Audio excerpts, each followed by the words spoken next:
आज आपण बनवणार आहोत कोबीची वडी. कोबी बारीक किसून घ्यायचा.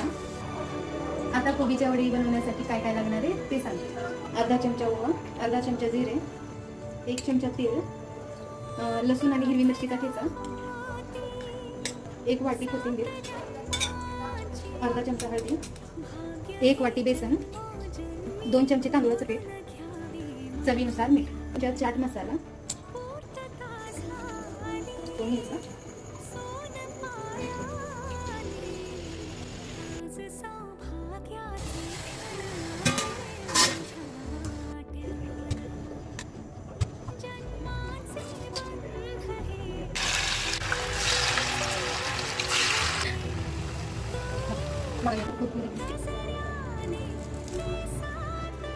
चला तर आता देऊया आपण आईला टेस्ट करायला.